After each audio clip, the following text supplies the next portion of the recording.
இந்த மாதிரி ஒரு பேட்டர்ன் ப்ளவுஸ் எப்படி பண்ணுறதுன்னு பார்த்துடலாமா? அதுக்கு உங்களோட நெக்கோட ஹைட் அண்ட் வித் உங்களுக்கு எந்த அளவில் இருக்கோ அந்த அளவுக்கு மார்க் பண்ணிவிட்டு, நான் வைக்கிற மாதிரி 1.5 இன்ச் 1.5 இன்ச் வச்சுக்கோங்க. ஒரு 3 இடத்துல வச்சுக்கோங்க.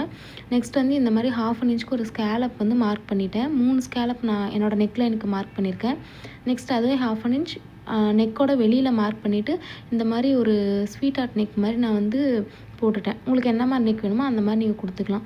நெக்ஸ்ட் வந்து நீங்கள் அதோட அவுட்டர் சைடு அளவு வந்து ஒரு ஸ்கேல் அளவு நான் எடுத்திருக்கேன். உங்களுக்கு வந்து 1.5 இன்ச் 2 இன்ச் என்ன அளவில் வேணுமோ அந்த அளவில் நீங்கள் எடுத்துக்கலாம். எப்படி அயர்ன் பண்ணுறதுனா கேன்வாஷ் வச்சு இந்த மாதிரி ரஃப்பான ஏரியாவில் அயர்ன் பண்ணாமல் இந்த மாதிரி நல்லா கிளிட்டரியாக ஷைனாக இருக்கும். அதை வச்சு இந்த மாதிரி லைனிங்கில் ப்ளேஸ் பண்ணி நம்ம அயர்ன் பண்ணிக்கலாம். ஏன் நம்ம கேன்வாஷை வந்து அயர்ன் பண்ணி ஸ்டிச் பண்ணுறோன்னா, அயர்ன் பண்ணி ஸ்டிச் பண்ணும்போது நம்மளுக்கு வந்து ஃபினிஷிங் நீட்டாக இருக்கும். கேன்வாஷில் நம்ம ஸ்டிச் போட வேண்டிய அவசியம் இல்லை. நெக்ஸ்ட் வந்து இந்த மாதிரி பார்டர் வந்து நான் சாரீலேருந்து எடுத்துட்டேன்.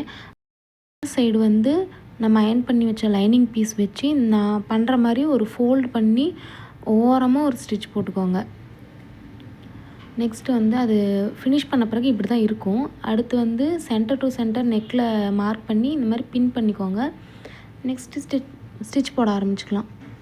எப்பயும் சொல்கிற மாதிரி ஃபேப்ரிக்கில் மட்டும் ஸ்டிச் பண்ணுங்கள், கேன்வாஷில் ஸ்டிச் பண்ணக்கூடாது. ஸ்டிச் பண்ண பிறகு ஒரு 1/4 இன்ச் டிஸ்டன்ஸ் விட்டு பொறுமையாக கட் பண்ணி எடுத்துக்கோங்க. நெக்ஸ்ட் வந்து நம்ம எப்பயும் கொடுக்குற மாதிரி கட் கொடுத்துக்கலாம். கர்வான இடத்துலலாம் கட் கொடுத்துக்கலாம். நெக்ஸ்ட் அதை அப்படியே டேர்ன் பண்ணி விட்டுக்கோங்க. இந்த மாதிரி கையிலேயே நீங்கள் திருப்பி டேர்ன் பண்ணிக்கோங்க. இப்படி தான் இருக்கும். நெக்ஸ்ட் வந்து எனக்கு இன்னும் கொஞ்சம் அழகாக்கணுமேனு சாரீலேருந்து கொஞ்சம் கிளாத் கட் பண்ணி நான் இந்த மாதிரி ஒரு 1/4 இன்ச் வெளியில் தெரிகிற மாதிரி வச்சு ஸ்டிச் பண்ணியிருக்கேன். நீங்கள் இதுக்கு பதிலாக லேஸ் கொடுத்துக்கலாம், பைப்பிங் கொடுத்துக்கலாம்.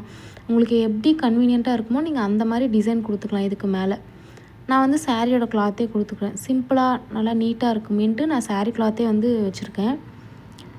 ஸ்டிச் பண்ண பிறகு ஃபைனல் லுக் வந்து இப்படி தான் இருந்துச்சு, சூப்பராக. ஸோ இந்த மாதிரி வீடியோ பார்க்கணுன்னா மறக்காமல் நம்ம பேஜை ஃபாலோ பண்ணிக்கோங்க.